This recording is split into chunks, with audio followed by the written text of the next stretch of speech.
Hi, this is Kevin from High Tech Trader. We're looking at Marvel Industries Hazardous Location Refrigerator. Get a barcode.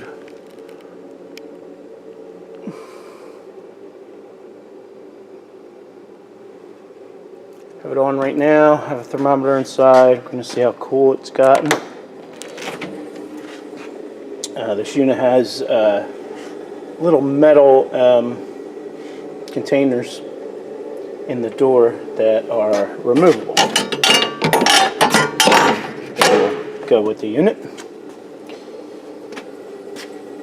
It's actually pretty clean as it stands right now, but it will get clean before it leaves. Pull down the freezer portion, see what the temperature is.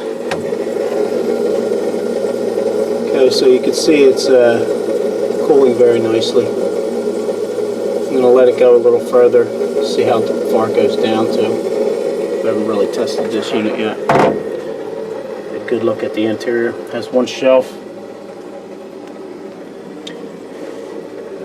And then a step up here. This front portion is 20 inches by 20 inches.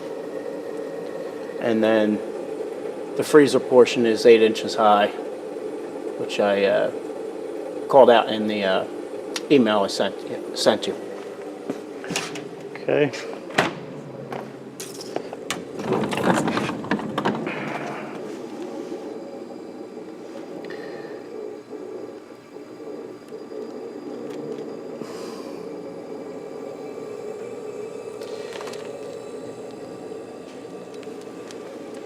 Okay, there you have it. If you have any questions, you can give us a call, 609-518-9100, or you can reach us at HiTechTrader.com. Thank you.